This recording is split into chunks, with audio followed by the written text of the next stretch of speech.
Hi guys, welcome to another video of MaxiAspie, and today I'll be talking about something a little bit different. So as you know, a few weeks ago I made a video about autism and stressful situations, and in the video I mentioned about how somebody got scammed and how I wanted to do a video about scamming and autistic people. So today I wanted to talk about working in IT as well, some of the things to look out for, how to avoid being scammed for neurotypical people, but also autistic people, parents, carers, teachers, etc. as well. So the first thing I would always say is if it's too good to be true, it normally is. A lot of the time these scammers will involve, I'm going to send you so and so money, to hold, and you'll get X, Y and Z out of it, or it'll be if you enter your details here you'll win a brand new car, or a new voucher, or a new PlayStation 5, or whatever it is.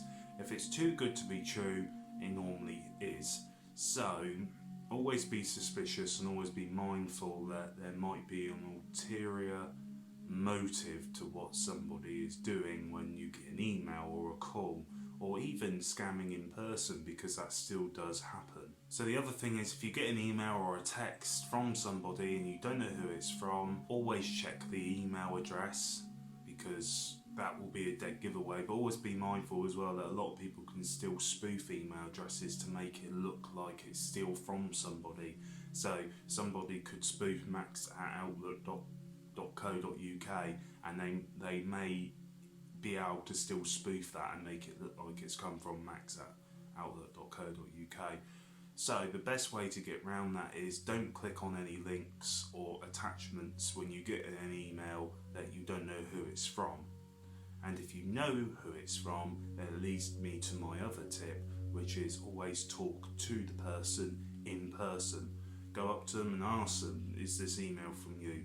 Was this from you? Has something happened? Because it could be that someone's spoofed their email, meaning that it looks like it's come from their email or it's not, or their account could have been basically broken into and the person is then sending details from their account, so their account's been jeopardised and is now being accessed from somebody that shouldn't be accessing it. Along with spoofing as well, even though spoofing is very clever and very easy, a lot of people still tend to send an email and it's not even like a correct email address.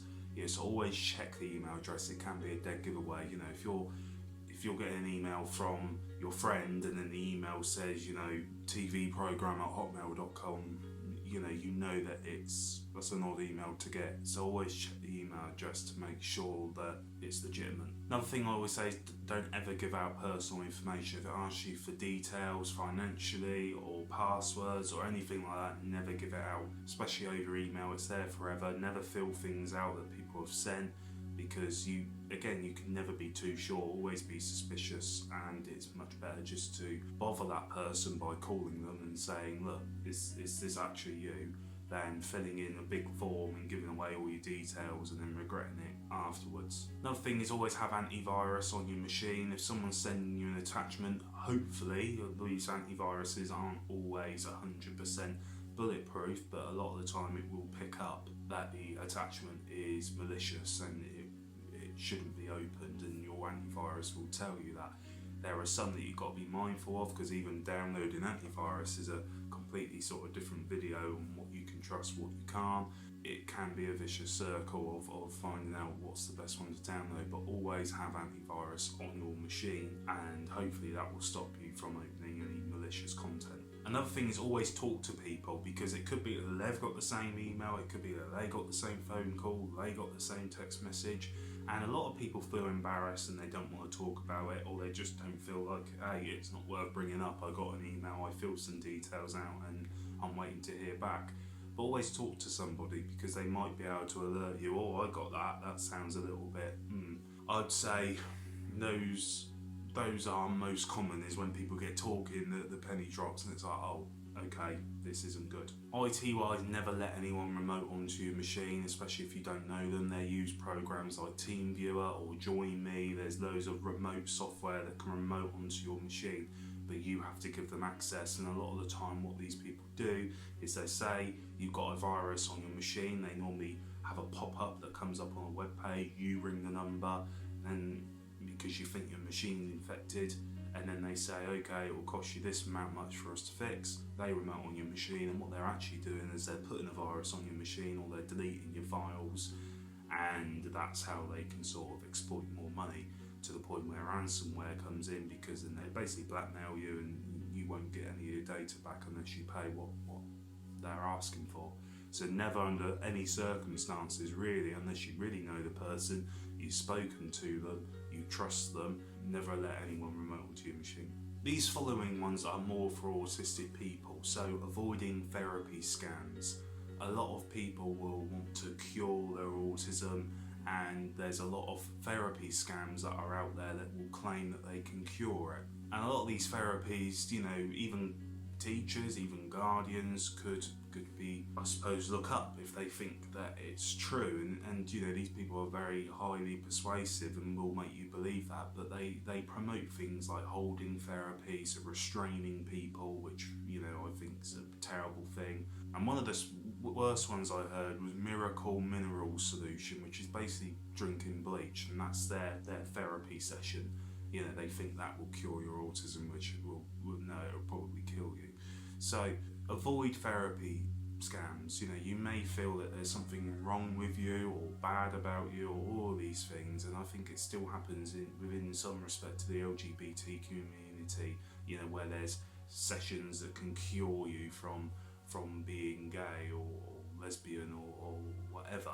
Avoid those things. They're just so dangerous, so bad, and just so exploiting money from people. I would also suggest avoiding celebrity endorsements. You don't know if a celebrity is endorsing something because, one, they actually like it, two, they think it's actually good, or they're just getting paid a lot of money. And there was someone on this morning the other day that was promoting basically fox eye surgery, which is a new Botox which makes your eyes basically look sort of fox eye, and he literally only promoted it because he got an Instagram DM message saying that they do it for free, and he promoted it, and it went very badly.